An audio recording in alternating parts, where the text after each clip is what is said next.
Welcome to another edition of the Insider Mailbag. I'm Jared Johnson, and man, we have a bunch of really good questions this week, so I'm going to dive right into them. First one comes from 78 Tech, who says, how many wide receivers and inside receivers are on the roster?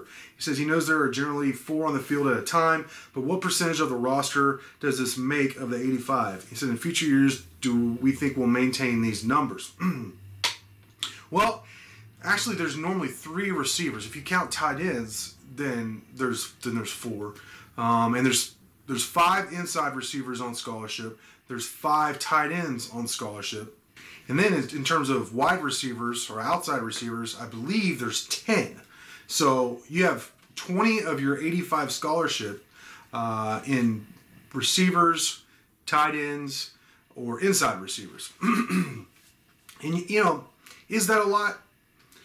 It's enough. I think they definitely want 5 tight ends, 4 or 5 scholarship tight ends at all times, the way they run this offense.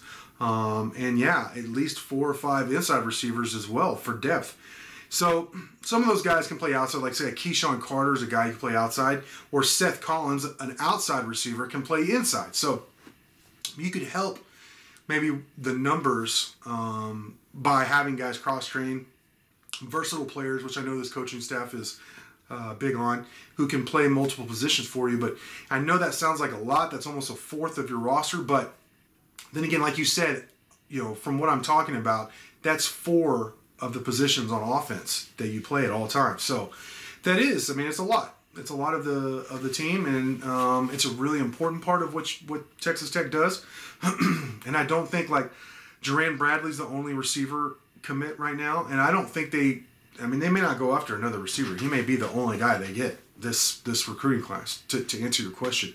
So I think 5, 5, and 8, 5 inside receivers, 5 tight ends, and 8 outside receivers sounds to me like optimal.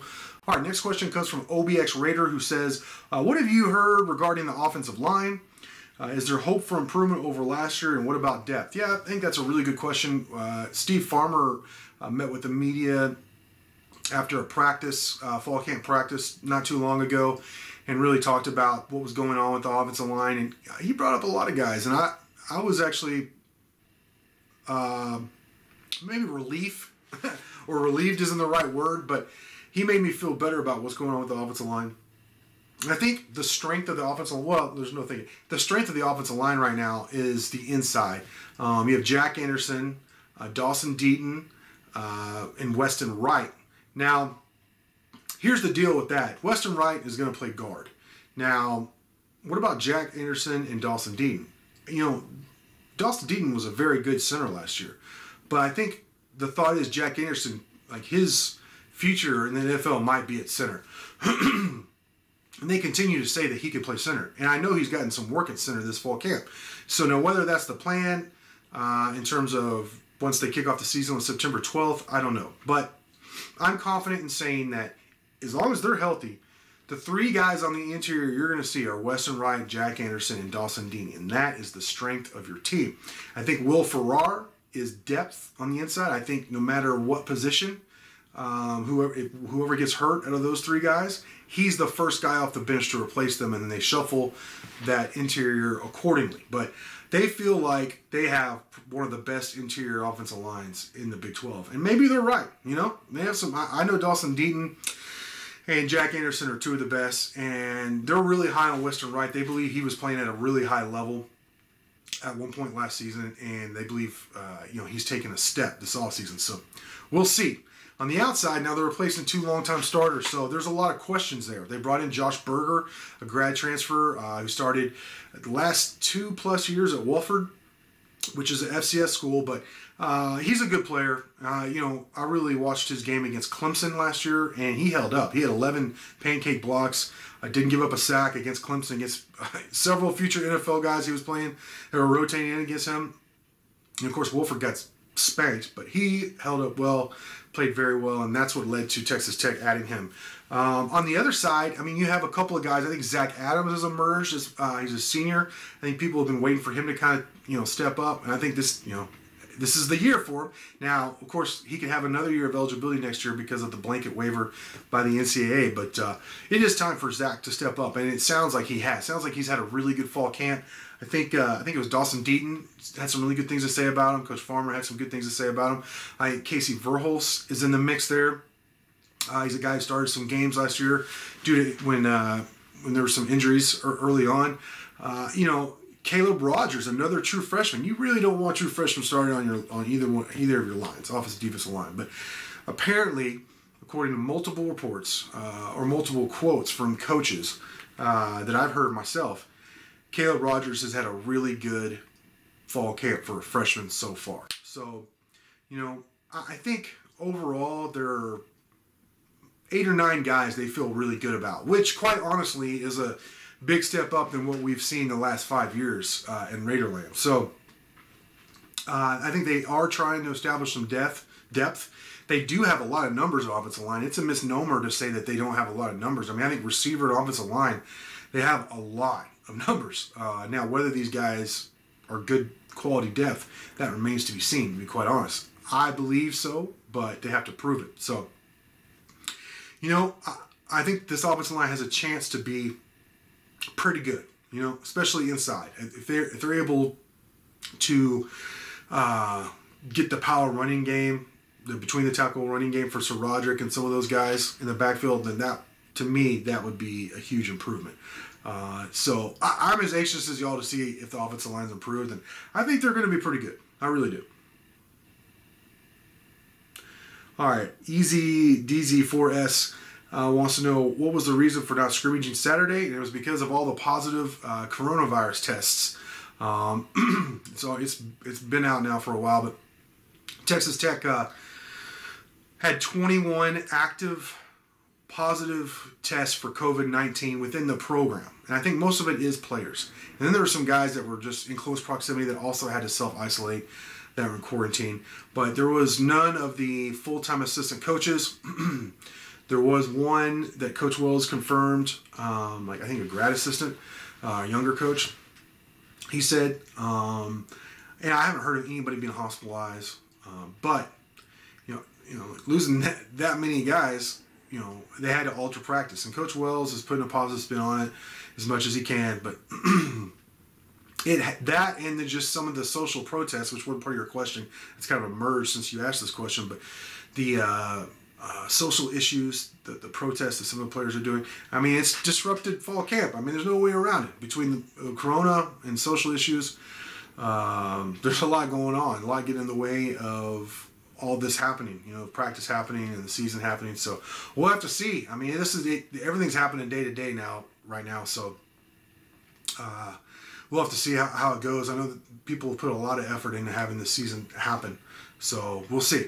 But the reason for the scrimmage being canceled was because a lot of guys were sick. A lot of guys had tested positive anyway. All right, Texan44 asked a really good question. He says, the Big 12's new coaches, Texas Tech, Baylor, Kansas State, Kansas, and West Virginia. In the next 5 years, what program do we see emerging out of the mid-low tier to challenge for relevancy, top 4 in conference? Well, I think Baylor's already there, to be quite honest. I mean, they just went to the Big 12 championship last year, so I could see them being in the top half moving forward, simply because of their location and the fact that most of the kids that are coming up, the recruits, they're used to seeing Baylor win. I mean, most of us olds, for most of our lives, Baylor was terrible, but here recently they've been pretty dang good in terms of wins and losses anyways. And I think Kansas State, I think Coach Chris Klieman is a good coach. I think he has something going on there at Kansas State. I think they could be a top half of the Big 12 and maybe 1 year jump up. And then, look, call me a homer. Yeah, I think they got to start getting things going. They got to get some momentum. But I think Coach Wells has a chance to get from out of the bottom 2 or 3 to the mid. And then from there, I think it's much harder to get from mid to the top. But I could see them getting in the middle of the pack here pretty soon, going to some bowl games, producing some winning seasons, as like I said, most of us olds are accustomed to seeing in Raiderland. So that's who I think. I don't think Kansas is going to jump up. I'm not sure about West Virginia, I'm just not sure yet. Well, so I'm going to hold off on West Virginia. All right, next question comes from Mr. Clicks, and he's been asking me about this. What is happening with men's basketball 2021 class? Who are the coaches prioritizing? Is Beard waiting for grad transfers? Our recruit's not as interested right now because there's only one senior on the team. He says he feels right now hearing more about 2022 recruits. And that's true in terms of they're definitely like the public, like the offers and who you're hearing from are 2022 and even 2023 recruits more than 2021 recruits. Yeah, there is only one senior, but I expect there's going to be high roster turnover in this program. I think for the foreseeable future, that is kind of just a way of top end college basketball. You just got to get used to a new team almost every year now. I don't really like that. I don't know what Coach Beard, what his true thoughts on that are, but that's just the reality of it.